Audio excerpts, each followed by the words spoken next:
Pleasure working with Ben, the director, Ben Wheatley, the director, and obviously, you know, the whole cast and crew. It's been a fantastic project. I think when I initially met Ben for the project, normally, you know, you go in and meet a director and maybe, you know, it's an hour and 10 minutes chatting to them for that initial, and then the sort of everything sort of peters out and you're like, okay, either you get the film or you don't. I remember going in to meet Ben, and we sat and chatted, and we chatted and chatted and chatted and chatted, and you know, literally, I think I met him for 4 hours. So it was great because, you know, he got all these fantastic ideas. I'd got a few good ideas, and you know, those initial meetings you have with directors, producers, you know, that's what forms the basis of what a film, from my point of view, is going to look like. It was Coco Chanel's favourite book, which is quite interesting, and I know that Eric Fellner of Working Title sort of introduced me to people at Chanel, so there was this nice relationship we had with them, and they lent us pieces on the film for Lily. So that was fantastic. I think it deals with human emotions, and when you have fear and anger and rage and love, and you know, these common emotions that we all have. I think it resonates with all of us. For me, I think the 30s is a period that has resonated later on, like the 70s. When you look at the 70s clothing and 30s clothing, the wide lapels for men, the width of people's trousers, dresses for women. So the 30s, I think, is possibly the first sort of period where modern clothing was born. And you know, you can go around the shops now and you can see the references for the 30s, and you can with 50s and 60s, but definitely the 30s. So, you know, you start doing your research, and then, as I say, you try to. You don't want to put people off by making everybody look stiff and awkward, and you know, you want people to believe in these characters. And I think, you know, there's this sort of whole etiquette that was born in sort of, you know, Victorian times or before then, but that, you know, the 30s still had these sort of etiquettes. You know, you would, you know, a man and a woman would wear a hat, they'd wear gloves, and sometimes I just don't actually go with it, because I sort of think at the same time, we're not doing a historical drama for the V&A. We're making cinema, we're conveying emotions, and I think sometimes you can do that. And also, I feel that, you know, that some of the characters would break those, you know, those rules. So yeah, that's sort of my method and how I go about creating the characters through the clothing. You're creating these characters within the you know, the piece of cinema. So yeah, you are heightening them or lowering them, or you know, playing with these emotions through their clothes. The ball was something that I wanted to really go to town on, and sort of create this sort of almost surreal, you know, Sarah, the production designer, myself, Ben, we'd sit down and talk about, you know, what we were trying to convey in this ball. And it's sort of almost, at some point, it starts as a sort of thing of beauty and love, and then turns into this surreal nightmare for Daphne. And I think that's what I wanted to do, reflect within the clothing. And you know, some of those characters in the ball, the background artists, are very heightened.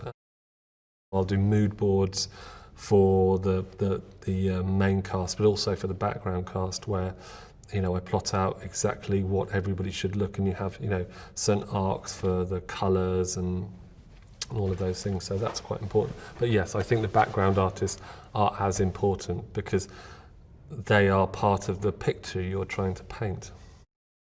Lily is such an easy person to dress, and because A, she looks good in anything, and B, she knows how to wear clothing.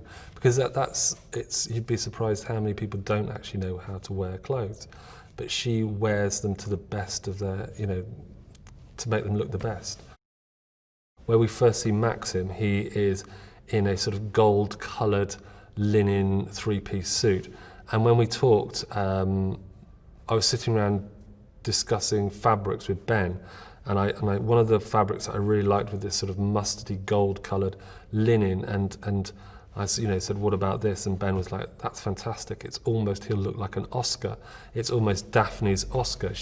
This is the prize that she wants. And that then turns itself round was because Daphne at the end of the film wears a gold-coloured suit. It's so there's a sort of a total turnaround in how these characters are. She becomes the trophy, the award. Everything. The strong woman at the end of the film. He's one of those most charming men I've met. Great actor. Again, another great person to dress. I think you've got. The top four are some of the best clothes horses in the film industry. But Armie is, as I say, very charming. When I first met Armie, he'd flown from the States to Corsica, had just done this 2 days of extreme wilderness training with Bear Grylls and climbing up mountains, getting into helicopters, diving into water, and arrived, in London, and woke up the next day, had to come to a fitting, and he was just spot on and perfect. And he's been charming from beginning to end, really, and as I say, fantastic to dress.